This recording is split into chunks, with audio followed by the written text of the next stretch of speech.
Et pour parler des enjeux de la visite au Maroc de Josep Borrell, le haut représentant de l'Union européenne aux affaires étrangères et à la politique de sécurité, mais aussi vice-président de la Commission européenne, nous sommes avec Zakaria Aboudahab, qui est spécialiste des relations internationales, mais aussi professeur à l'université de Mohamed V de Rabat.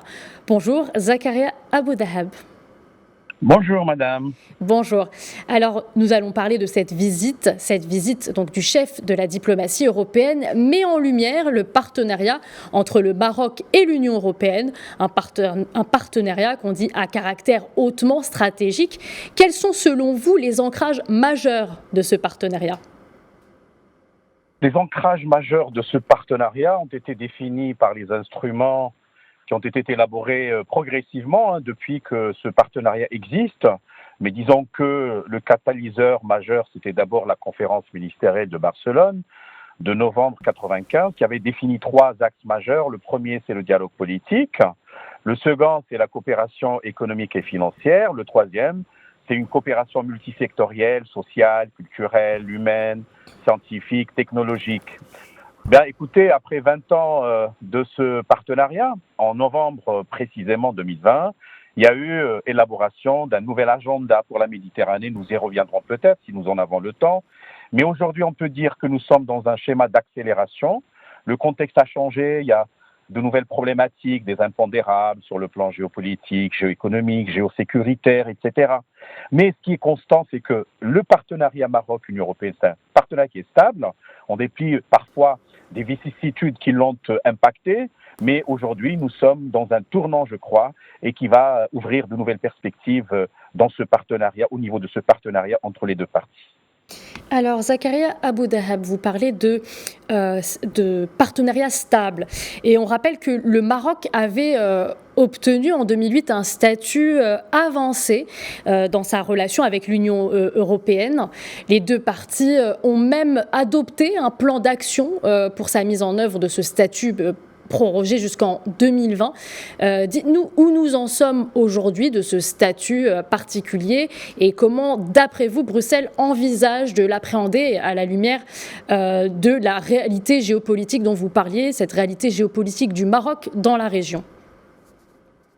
Le statut avancé a été élaboré en octobre 2008 à travers ces déclarations conjointes et qui a été un accélérateur du partenariat entre les deux parties. De nouvelles problématiques où de nouvelles questions ont été introduites, par exemple la convergence réglementaire, cette idée d'élaborer un espace économique commun, mais ça passe par l'élaboration ce qu'on appelle un accord de libre-échange complet approfondi. Il y a des questions en termes de participation du Maroc à des agences européennes comme Eurojust, au niveau de la justice. On a également introduit le concept de dialogue politique et stratégique approfondi avec organisation de sommets annuels conjoints. Il faut le dire, il faut le rappeler quand même que depuis mars 2010, il n'y a pas eu de sommet ultérieur parce que il y avait la conjoncture des printemps arabes que je mets en guillemets. Et par ailleurs, pour donner un contenu opérationnel aux déclarations élaborées, l'Union européenne, en fait, c'était depuis 2005, il faut le dire, avant le statut avancé, avait élaboré ce qu'on appelle les plans d'action qui étaient étalés sur pratiquement 3 années, parfois sur 5 ans, destinés précisément à arrêter une sorte d'objectif quantifiable et chiffré pour, encore une fois, accompagner le processus de modernisation du Maroc. Et sur ce point, il y a eu quand même pas mal de réalisations, en dépit, je l'ai dit tout à l'heure, de la conjoncture parfois défavorable. Alors tout à l'heure, vous nous aviez parlé de l'agenda pour la Méditerranée, donc on y revient.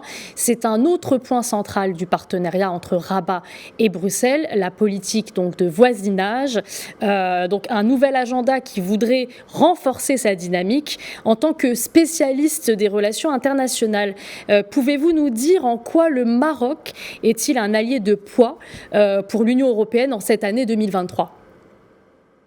Je donne un seul indice, il est d'actualité. Monsieur Josep Borrell, donc qui est le haut représentant pour les affaires extérieures et la politique de sécurité de l'Union européenne et en même temps vice-président de la Commission européenne, inaugurera le bureau régional de l'Union européenne en matière précisément.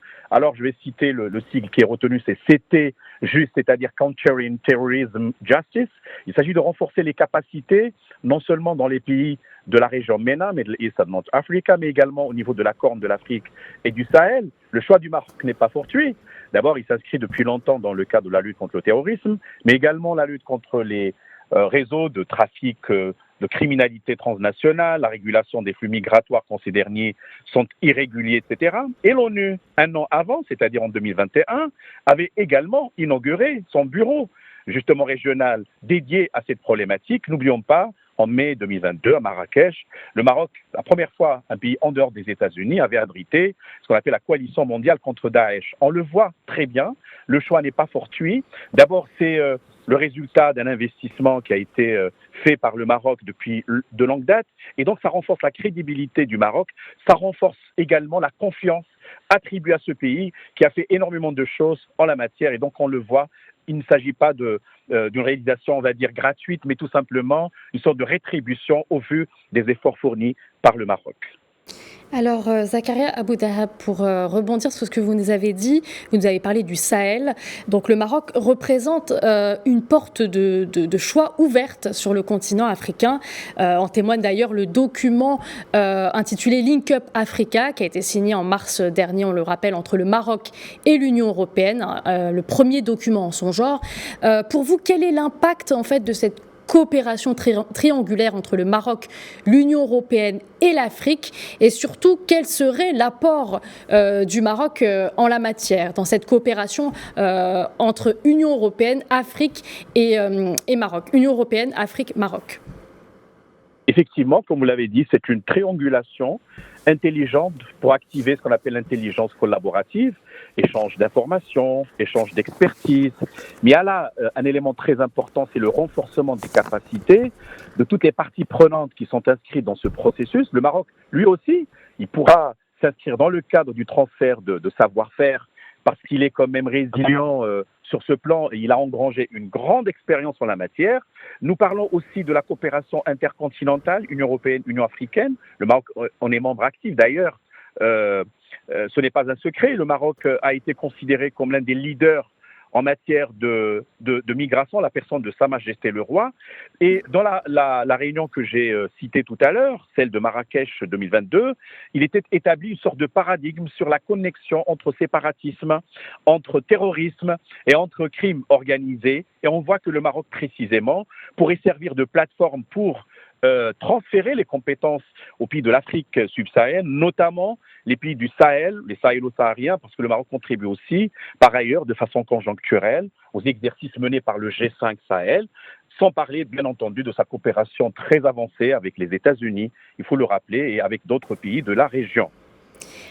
Merci infiniment, Zakaria Abou Dahab. Je rappelle que vous êtes spécialiste des relations internationales, mais aussi professeur à l'université de Mohamed V de Rabat.